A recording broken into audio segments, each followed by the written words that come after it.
Now we are continuing with our previous lecture. It is our discussion on payback period. Already we have learned what is payback, how the payback is calculated theoretically, and the decision making process also we have learned is made by comparing actual payback with the cut-off payback period. If actual payback period is lower than cut-off payback period, the project is accepted. Otherwise, the project will be rejected. So on the basis of this, another point was that if more than one accessible project is there, then we will rank them and select the best one. Here we will consider the project with lowest payback period. So on the basis of this concept, we will look into the some problems that we have solved for getting the total idea on payback method. So look at the first problem. This is a project of 5 years duration. 5 years duration means there are 6 time span. First time span is 0, that means today when we will take the decision. Then at the end of 1 year, at the end of 2 years, at the end of 3 years, at the end of 4 years, and at the end of 5 years. So altogether there are 6 time period mentioned in the problem. Now we are going to the cash flows. At time 0, it is shown that it is 10,000. In fact, it is a minus figure. That means it is a cash outflow.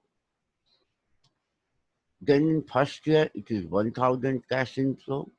In second year, it is 2,000 cash inflow. In third year, it is 3,500 cash inflow. In fourth year, it is 5,000 cash inflow. And in fifth year, it is 8,000 cash inflow. So actually, our total cash inflow in 5 years, if you sum up, will be much higher than 10,000. So the project appears to be profitable one.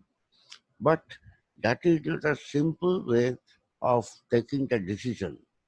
In payback period, our objective is to see when we will recover this initial cash flow. So for that, what we will do? Let us look at the solution. These first two rows of the solution are indicating the figures of the problem. That means time and cash flows. Then third one is our calculation part where we have calculated cumulative cash flow. And look at the cumulative cash flow figure. We have not considered the initial cash outflow of time 0. Only we have taken the cumulative value of cash inflows figure. So in first year it is 1,000. In second year it is 2,000. So at the end of second year, your cumulative cash flow is 1,000 plus 2,000 is equal to 3,000. Then we are going to year 3.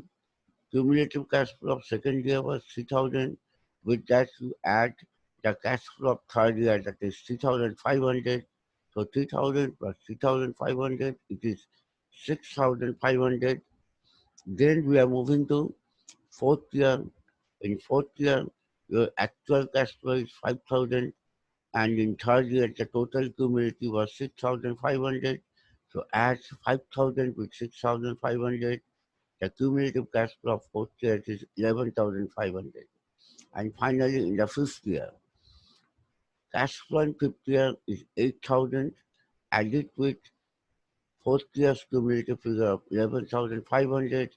Then total cumulative cash flow is 19,500. So apparently by investing 10,000, we are getting a cash inflow of 19,500. So there is a positive cash flow of 9,500. Now let us see how we arrive at the decision. Here we have to see when we will be able to recover the 10,000 rupees. If we look at the cumulative figure, then you will observe that in up to third year we have recovered 6,500. But in fourth year, our total recovery is 11,500. But you require only 10,000 to recover. That means you don't require entire fourth year for recovering 10,000. In fact, 1,500 you have recovered more. So you have to take a fraction of the fourth year for calculating the payback period. Here we are assuming that this 5,000 cash flow of the fourth year will be earned equally throughout the year. That means we will calculate now the payback period in the following methods. 3 years definitely will be there. In 3 years we have recovered 6,500. So how much we have to recover now? 10,000 minus 6,500 recovered up to 3 years. That means you have to recover 3,500. But in fourth year, you are earning 5,000. So fraction of the fourth year required is 3,500 divided by 5,000. This calculation will give you zero point 0.7 years. So add 3 years plus zero point 0.7 years, it is 3.7 years. So you require first three complete year and 7/10 of the fourth year to get the actual 10,000 rupees back. So your payback period is 3.7 years. It is your actual payback period. So it should be compared with your cut-off payback period. Suppose your cut-off payback period is 4.5. If it is 4.5, then definitely you are recovering the money before that, so your project will be acceptable. But if your cut-off payback period is 3 years only, in that case, you have to take more than 3 years for recovering the initial money, so you don't accept the project. So that is the way of taking the decision. Now, actually, one of the limit, if you look at the second problem, then from the second problem, we will give you a very important idea about where the defect lies in the payback period. Here we have compared two projects side by side and we have accepted one of them. That means it's basically a ranking decision. In both projects are 5 years duration. First project, 10,000 invested. Second project also 10,000 invested. In first project, you are getting 1,000 cash flow, 2,000 cash flow, 3,500, 5,000, and 8,000. So this is the data that we have taken in the previous problem. The total amount, cumulative amount is 19,500 cash flow. In second project, your initial investment is 10,000, but you are recovering 5,000 in first year, 4,000 in second year, 3,000 in third year, 1,000 in fourth year, and only 500 in fifth year. So if you add all these cash inflows, the total figure will be 5,000 plus 4,000, 9,000 plus 3,000, 12,000 plus 1, 13,000 and 13,500 only. So instead of 19,500 in second project, you are just getting 13,500, which is 6,000 less. So, as per profitability is concerned, cash flow of project 1 is much better than cash flow of project 2. Now, let us see what has happened if we adopt the payback period. So, for calculating payback period of first project and second project, we have calculated cumulative value. This is cumulative value of first project and this is the cumulative value of second project. For first project already we have calculated that payback period will be 3.7 years. Now see what happens for second project. In second project, first 5,000 we have recovered in first year. In second year we have recovered 9,000. So only 1,000 recovery is left. And in the third year, your cash flow is 3,000, but you now require just 1,000 for recovering the initial cash flow.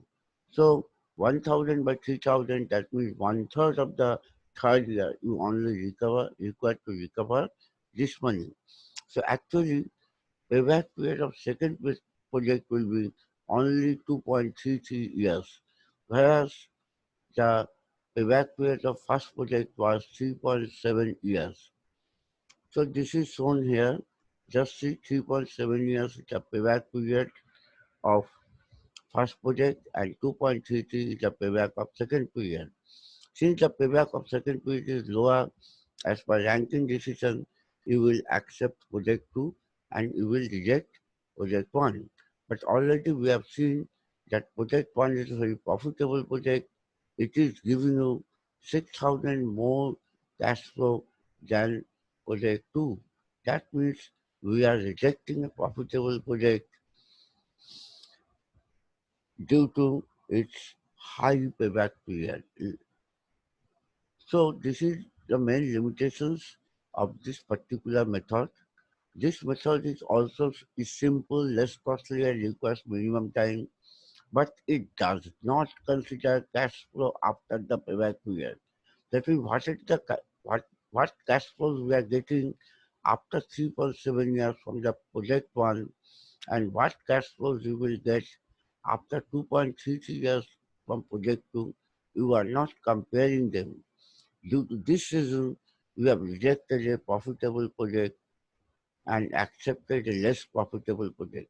So this is one of the serious limitations of this method.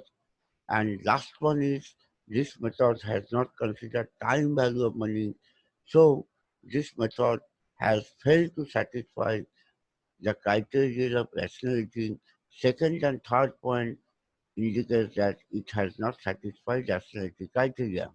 So we can conclude that this project is not scientific.